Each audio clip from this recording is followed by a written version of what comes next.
অন্যায়ের প্রতিবাদ করো, প্রতিরোধ করো, প্রয়োজনে প্রতিশোধ নাও। এমন চিন্তাধারা রাখা ডক্টর শ্যামাপ্রসাদ মুখার্জির দল, ভারতীয় জনতা পার্টি দলের আমি একজন সাধারণ কার্যকর্তা।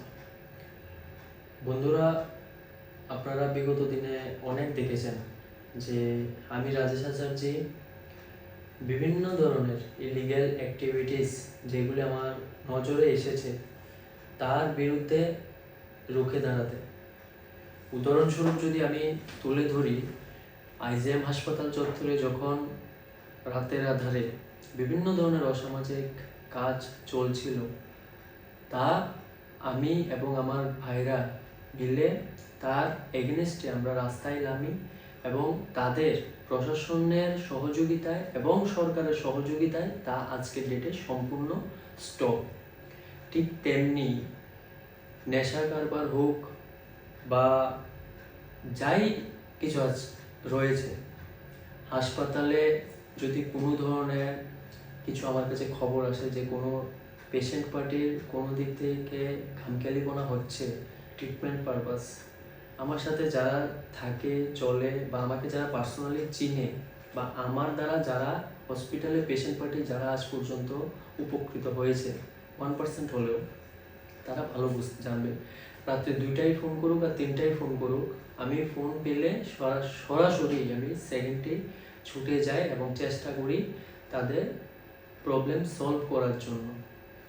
তো বিভিন্ন ধরনের আমার প্রতিবাদ আপনারা দেখেছেন, যদিও আজকের ডেটে আমি টোটালি আমার বিভিন্ন ধরনের সোশ্যাল ওয়ার্ক আমি সামাজিক মাধ্যমে পোস্ট করা, সোশ্যাল মিডিয়াতে পোস্ট করা আমি টোটালি ধরে নিয়ে বন্ধ করে দিয়েছি। কেন বন্ধ করেছি?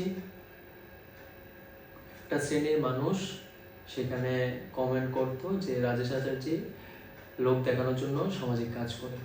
তো দেখুন, আমি লোক দেখানোর জন্য আমি বা সোশ্যাল মিডিয়াতে ভাইরাল হবো তার জন্য আমি এই ধরনের কাজে লিপ্ত নই। মানুষের যেন ভালো হয়, মানুষ যেন আমার দ্বারা 1% হলেও উপকৃত হয়, তাই সেদিকে লক্ষ্য রেখে আমার কাজ করা।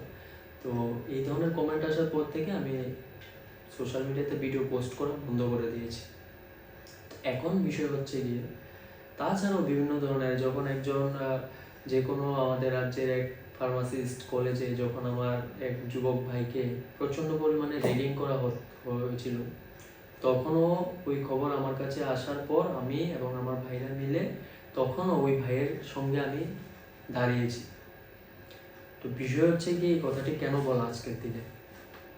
এই কথাগুলি বলার একমাত্র কারণই হচ্ছে প্রতিবাদ শুধু সোশ্যাল মিডিয়ায় প্ল্যাটফর্মে করলে হয় না, প্রতিবাদ সরজমিনে গ্রাউন্ডে এসে করতে হয়। এবং প্রতিবাদ করলেই শুধু হবে না, প্রতিবাদের প্রবলেমের কীভাবে সলিউশন বের করা যায়, আর সলিউশন যদি করতে হয় তবে সরকার এবং প্রশাসনের সহযোগিতায় তার সলিউশন বের করতে হবে। আমি সরকারের বদনাম করে আমি কোনো প্রবলেমের সলিউশন করতে পারবো না। হ্যাঁ, যদি আমাকে বিরোধী দল থেকে কোনো ধরনের ইন্ধন থাকে, যদি বিরোধী দল থেকে আমাকে ফান্ডিং করা হয়, তবে আমি অবশ্যই করতে পারবো। হ্যাঁ, তো ওইটা আমার ইন্টেনশন নয়। আমার ইন্টেনশন প্রবলেমের সলিউশন, মানুষ যেন ভালো সার্ভিস পায়, মানুষের জন্য কোনো ধরনের প্রবলেম না হয় এবং সরকারের যেন কোনোভাবে বদনাম না হয়। কারণ এই যে বর্তমানে যে সরকার, বহু কষ্টের বহু কার্যকর্তার বলিদানের পর এই সরকার আজকে আমাদের রাজ্যে প্রতিষ্ঠিত হয়েছে। এবং আমার মতন একজন সাধারণ কার্যকর্তা কখনো চাইবে না যে কারোর জন্য আমার দলের উপর এবং আমাদের সরকারের উপর কোনো ধরনের আঙ্গুল উঠুক। আর যদি সে আঙ্গুল উঠে বা কোনো ধরনের যদি বদনাম হয়, তবে আমার মতো এই রাজ্যে যেই একনিষ্ঠ কার্যকর্তারা রয়েছে, যারা মন প্রাণে দলকে ভালোবাসে, পদের লোভে দলকে ভালোবাসে না, হ্যাঁ, যারা নিষ্ঠাবান কার্যকর্তারা রয়েছে, তারা কিন্তু হাতে হাত রেখে ঘরে বসে থাকবে না। তখন তারা সংঘবদ্ধভাবে মাঠে নেমে তার প্রতিবাদ করবে এবং সেই প্রতিবাদের ভাষা কিন্তু খুবই ভয়ঙ্কর হবে। যারাই বিভিন্ন ধরনের চক্রান্ত করছে, আমি গোটা রাজ্যের যুবংশের মানুষ ভাই বোনদেরকে বলবো কোনো চক্রান্তের ফাঁদে যেন ওনারা পা না দেয়,